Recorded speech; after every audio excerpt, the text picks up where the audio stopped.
오늘 하나님 말씀은 사무엘상 14장 36절에서 46절 말씀입니다.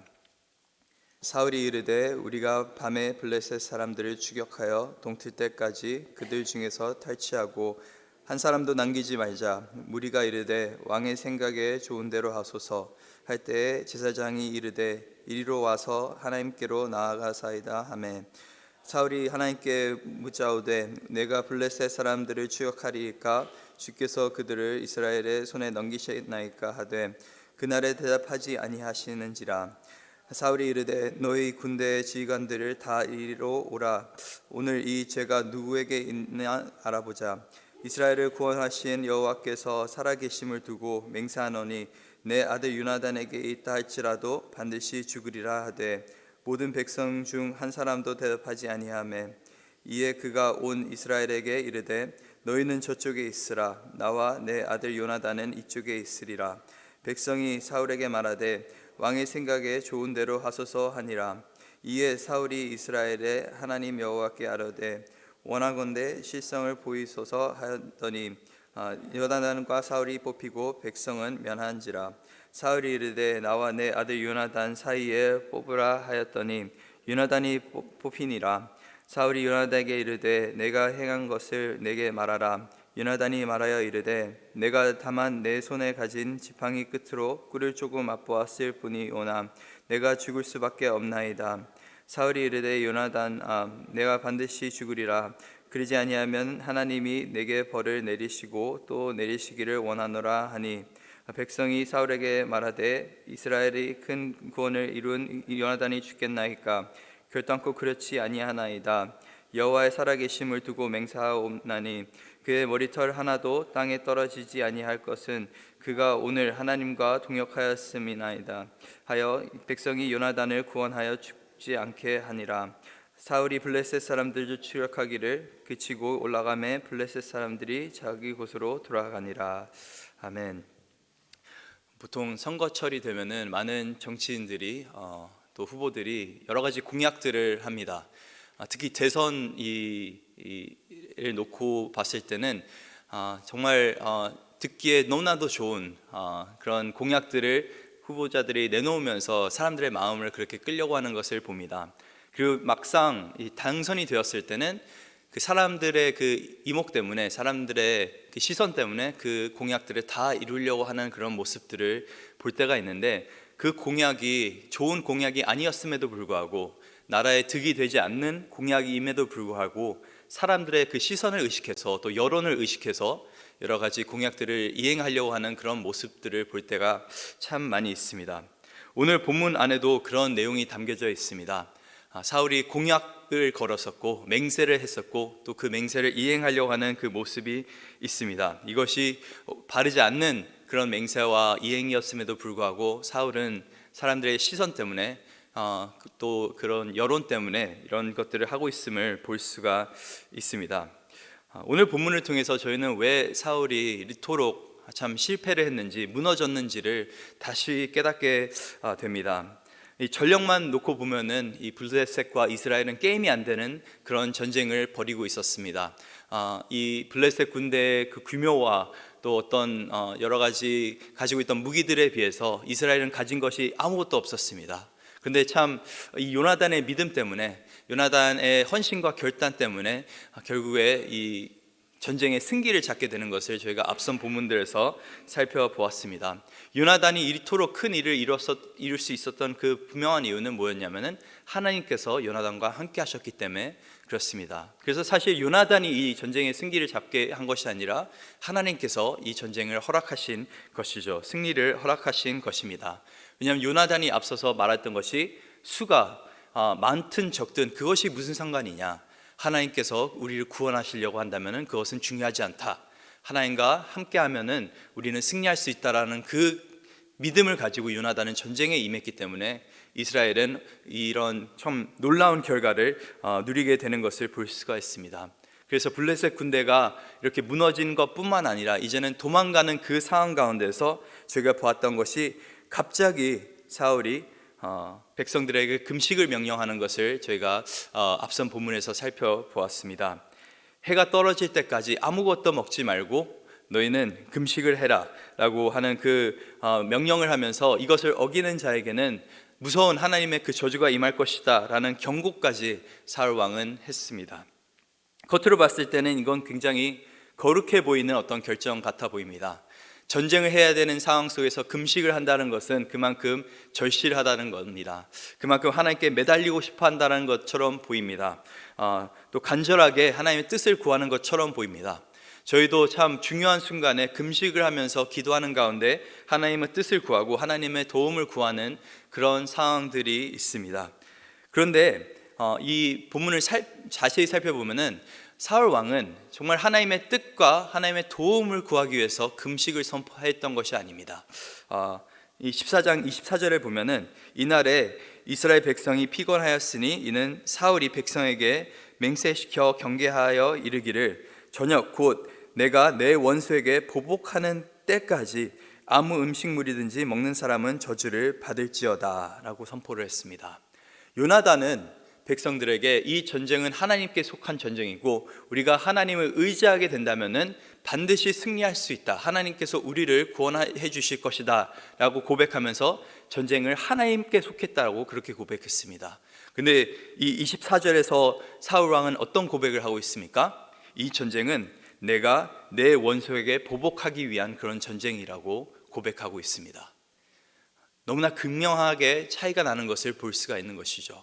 금식을 하고 있는데 백성들에게 금식을 선포했는데 그 이유가 하나님의 영광을 위해서 또 하나님의 그 백성의 구원을 위해서가 아니라 내 개인적인 복수를 위해서 내 원수를 멸하기 위해서 그런 지극히 개인적인 이유로 지금 사울은 이렇게 전쟁에 임하고 있는 것입니다. 금식을 선포하고 있는 것입니다.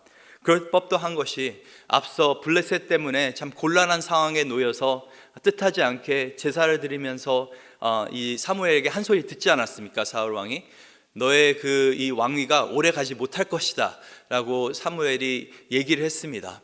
그 얘기를 들었을 때 사울 왕이 얼마나 참 마음이 안타까웠겠습니까? 자기가 나름대로 열심히 이스라엘 왕으로 초대 왕으로 일하고 있는데 자꾸 하나님의 뜻에 합하지 않는 그런 일들을 하고 있고 또 자기의 왕위가 오래가지 못할까라는 얘기까지 들었으니까 이 블레셋 사람들이 엄청 미워 보였겠죠. 이제는 이 블레셋 사람들이 하나님의 원수가 아닌 하나님의 백성을 괴롭히는 민족이 아닌 자기 개인의 원수가 돼버린 것입니다. 그 개인의 원한 때문에 개인의 복수를 위해서 지금 온 백성을 움직이고 있는 그런 사울 왕의 지극히 자기 중심적인 어떤 모습을 살펴보게 되는데 이러한 모습이 오늘 본문에 또다시 등장하는 것을 볼 수가 있습니다. 오늘 본문 36절입니다.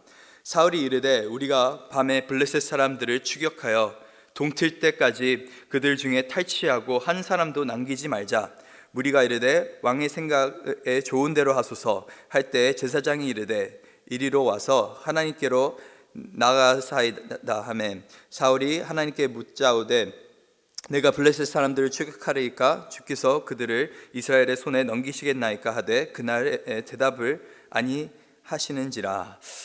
사울 왕이 이제 블레셋을 완전히 처단하려고 멸하려고 그렇게 마음을 다짐했습니다.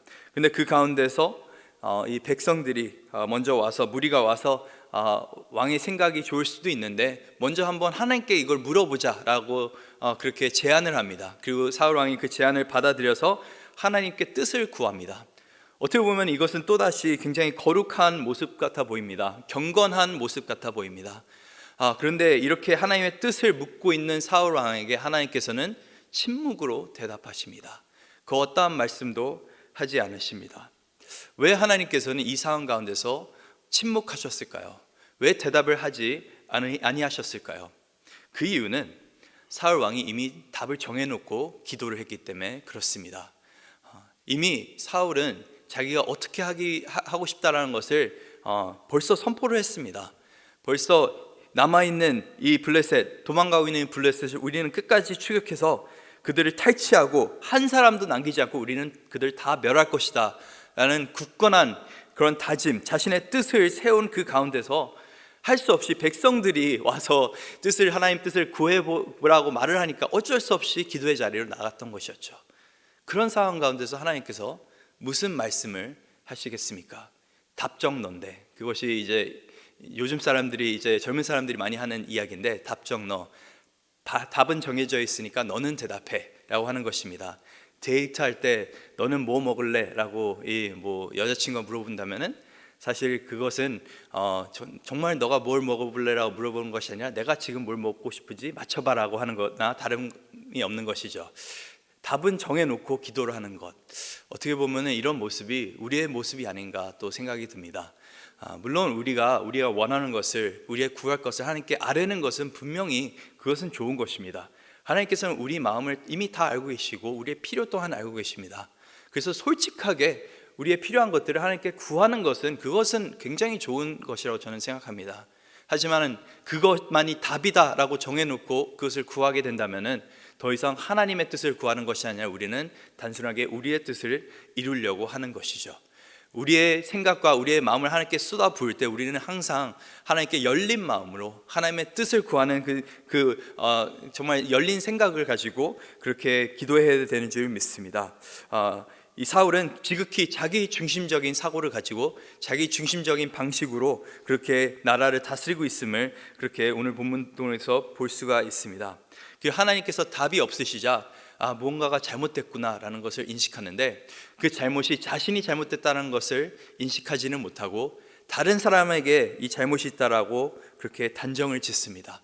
그래서 어떤 행동을 합니까? 이 본문 38절에 보니까 사울이 이르되 너희 군대의 지휘관들아 다 이리로 오라. 오늘 이 죄가 누구에게 있나 알아보자. 이스라엘을 구원하신 여호와께서 살아계심을 두고 맹세하노니 내 아들 요나단에게 있다 할지라도 반드시 죽이라 하되 모든 백성 중 한 사람도 대답하지 않으매 라고 성경이 기록하고 있습니다.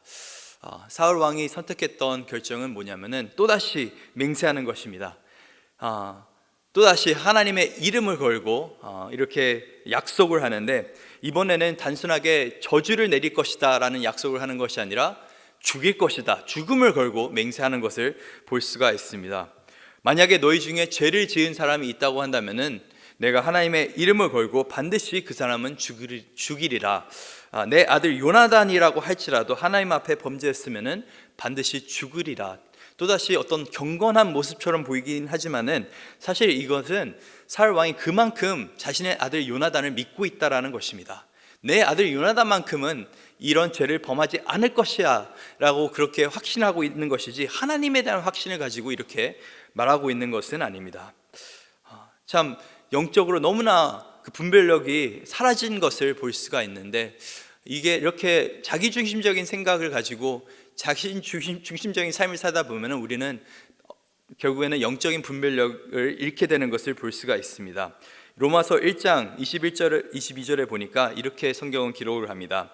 하나님을 알되 하나님을 영화롭게 하지 아니하며 감사하지도 아니하고 오히려 그 생각이 허망하여지며 미련한 마음이 어두워졌나니 스스로 지혜 있다 하나 어리석게 되어. 이것이 인간의 죄에 대한 모습을 성경이 묘사하고 있는데, 먼저 하나님께서 하나님 되심을 알고 있음에도 불구하고 그것을 감사하지도 않고 하나님께 영광을 돌리지도 않고 그런 예배하지 않는 그 삶 속에서 어떤 일이 가장 먼저 일어나게 되냐면은 그 마음이 어두워졌다고 성경은 기록합니다. 죄 때문에 스스로 어리석은데 지혜 있다고 생각한다고 말을 하고 있습니다. 사울의 모습이 딱 그 모습인 것 같습니다. 자기 중심적으로 하나님을 예배하지 않고 하나님 중심적으로 살아가지 않는 그 상황 속에서 그의 마음은 어두워졌고 그의 생각은 미련해졌습니다. 그래서 이런 공약을 또다시 걸었는데, 본문 40절부터 보니까 본문 39절에 보니까 재밌는 것은 이렇게 사울 왕이 이야기를 했는데 백성은 아무도 대답을 하지 않는다라는 것입니다. 왜 아무도 대답하지 않았을까요?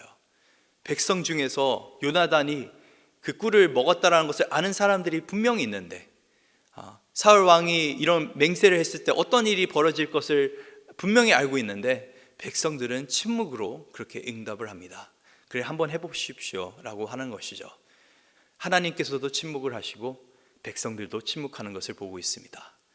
사울 왕이 하나님과의 그 관계 속에서도 단절됨을 경험하고 있는 것이고, 백성들과의 관계 안에서도 지금 단절됨을 경험하고 있는 것입니다. 이제 백성들의 마음까지 이제 도저히 사울 왕을 사랑하지 않고 이렇게 우러러 보지 않고 있다는 것을 오늘 본문이 말해주고 있는 것입니다.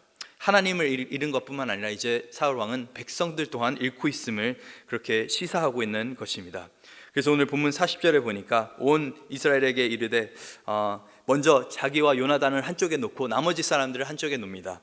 그러면서 제비를 뽑고 그래서 그렇게 해서 죄를 가리자라고 하는데, 이렇게 말하는 것은 사울 왕이 자기와 요나단만큼은 우리가 죄를 지지 않았을 것이다 라고 생각하기 때문에 이렇게 하는 것이죠. 자기들만큼은 결백하다라고 생각했을 것입니다. 그런데 정작 제비를 뽑아 보니까 사울과 요나단이 그렇게 결정이 된 것이죠.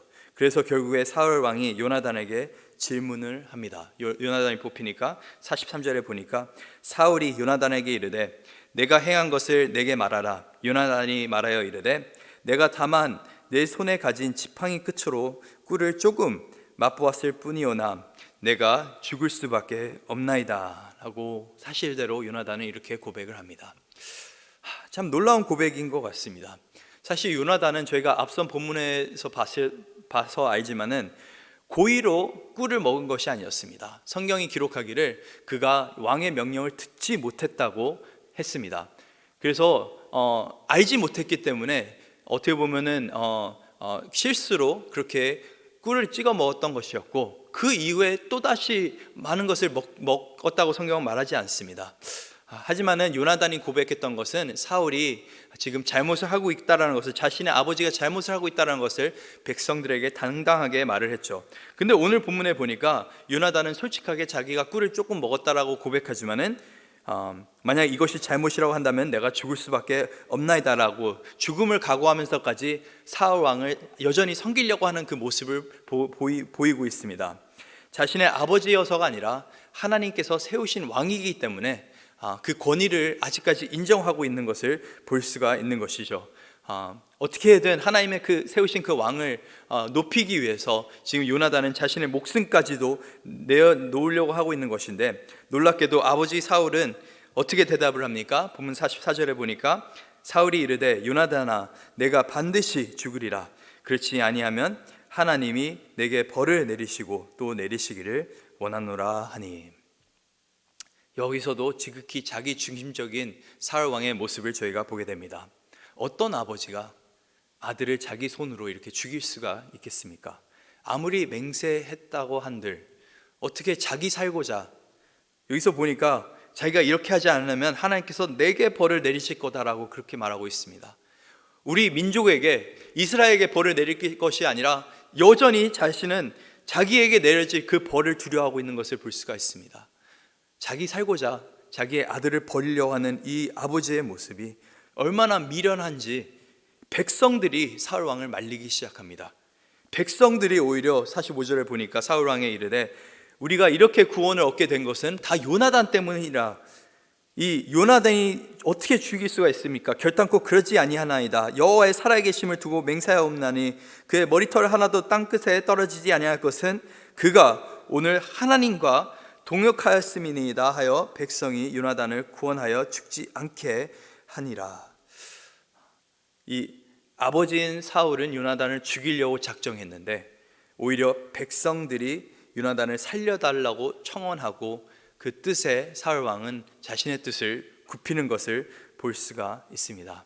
요나단이 얼마나 하나님과 동행했으면 백성들이 다 알고 있겠습니까? 백성들이 요나단 때문에, 그 믿음 때문에 우리가 지금까지 여기까지 왔다 살았다라는 것을 알고 있기에 이렇게 청원하면서 왕에게 요구를 하는 것이죠. 요나단을 살려달라고. 그래서 어쩔 수 없이 사울 왕은 요나단을 살리는 그 모습을 보게 됩니다.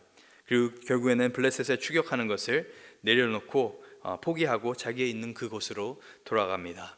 자기 중심적인 삶을 살고 또 남의 시선을 의식해서 살아가는 지극히 개인적인 사울 왕의 그 모습으로 인해서 결국에 사울 왕은 실패하고 만 것입니다. 저희도 하나님 앞에 참 여러 가지 약속들을 할 때가 있습니다. 사울 왕처럼 뭐 이렇게 극단적인 약속은 아닐지라 할지라도 여러 가지 하나님 앞에 서원을 하고 맹세를 하고 약속하는 경우들이 있습니다. 먼저 우리가 결혼을 할 때 약속을 합니다. 내가 내 앞에 있는 이 사람, 하나님께서 주신 이 배우자를 평생 사랑하겠습니다. 어떤 일이 있다 할지라도 내가 이 사람 편에 서서 하나님을 경외하면서 그렇게 믿음 안에서 이 결혼을 지키겠습니다 라고 다짐 다 하셨죠? 근데 그 다짐, 그 약속을 잘 지키고 계십니까? 그 동일한 마음을 가지고 오늘도 살아가고 계십니까? 그렇지 못할 때가 굉장히 많습니다. 그 결혼식 당일에는 이 사람을 위해서 내가 죽을 수도 있다라는 생각을 할 때도 있는데, 내 자신에게 죽지 못하고 내 자신의 것을 계속 주장하면서 살아가는 내 이기적인 모습을 바라볼 때가 굉장히 많습니다. 결혼 생활 속에서. 또 아이가 태어났을 때 그 아이를 보면서, 또 손주를 보면서 하나님께서 허락하신 이 믿음의 자녀를 내가 믿음 가운데서 세우겠습니다. 내가 헌신적으로 이 아이를 키우겠습니다 라고 했는데, 며칠 밤 지나고 나서 아이가 끝없이 울면은 그 마음이 완전히 바뀌는 우리의 모습들을 봅니다. 그렇게 다짐하고 하나님 앞에 맹세를 하는데 너무나 쉽게 무너지는 우리의 모습들을 봅니다. 또 교회 직분자로, 여러분이 목자로 만약에 또 직분자로 섬긴다 보면 다 다짐을 하셨습니다. 하나님 앞에 서원을 하시고 맹세하셨습니다. 교회에 충성하시겠다고 하셨는데 여전히 그 마음은 변치 않고 여러분 하나님 나라를 위해서 헌신하고 계십니까? 많은 경우 그렇지 못할 때가 있습니다. 오늘 본문을 통해서 우리가 깨닫게 되는 것은, 우리는 약속을 쉽게 하고 다짐을 쉽게 하지만은 그 약속을 그렇게 잘 지키지 못한다는 것입니다. 우리가 맹세한 것들에 대해서 책임을 지지 못할 때가 굉장히 많다는 것입니다. 근데 하나님의 사명은 약속과 다짐을 가지고 하는 것이 아니라 은혜를 가지고 하는 것입니다. 하나님의 놀라운 그 은혜에 힘입어서 나의 부족함을 인식하고 내가 하나님께 더욱더 매달리고 하나님을 붙잡을 때 그 놀라운 하나님의 역사는 이루어지게 되는 것입니다. 요나단의 그 인생을 보면은 그는 하나님 앞에 다짐하고 서원했던 것이 아니라 철저하게 하나님의 그 은혜를 구하면서 그렇게 전쟁에 임했더니 승리하게 되었던 것입니다. 행복한 결혼의 비법은 나의 굳건한 다짐이 아니라 매일 하나님의 은혜를 구하는 그런 그 낮은 자세가 행복한 결혼의 비법입니다. 오늘 하루도 하나님, 내가 죄인이니 하나님의 은혜 없이는 내가 하나님께서 허락하신 이 배우자를 사랑할 수가 없습니다. 오늘 하루도 내 자신에 대해서 죽을 수 있게 하여 주시옵소서. 내 뜻이 아닌 하나님의 뜻대로 살아갈 수 있게 하여 주시옵소서. 부모로서 우리가 자녀를 양육할 때도 동일한 것입니다. 내가 내 생각대로 정말 좋은 부모가 되어야지 다짐한다고 좋은 부모가 되는 것이 아니라 철저하게 하나님의 말씀 앞에 내가 엎드리고 하나님의 말씀에 순종하여서 그 말씀을 가르치는 일에 힘써서 또 그 아이를 위해서 열심히 기도하는 가운데 하나님께서 은혜를 부어주셔야지 우리 아이가 믿음으로 자라나게 되는 것입니다. 교회 일도 마찬가지입니다. 우리가 기풍자들에게 또 교회 일을 헌신한 분들에게 왜 항상 예배를 꼭 지키라고 말씀드립니까? 특별히 더 많은 일을 해야 되시는 분들에게는 우리가 수요 예배도 나오시고 또 더하면은 새벽 예배도 나오시고 권유해 드리는 것은, 이 하나님께서 맡겨주신 사명은 결국에 은혜로 하기 때문에 그렇습니다. 우리의 힘으로가 아닌, 우리의 다짐으로가 아닌, 우리의 생각이 아닌 은혜로. 그래서 오늘 하루도 다짐을 하는 것이 아니라 은혜에 메말라 있는 우리의 모습, 정말 은혜를 간구하면서 우리가 주님 앞에 나갈 수 있기를 원합니다. 하나님께서 우리에게 주신 귀한 사명들이 있습니다.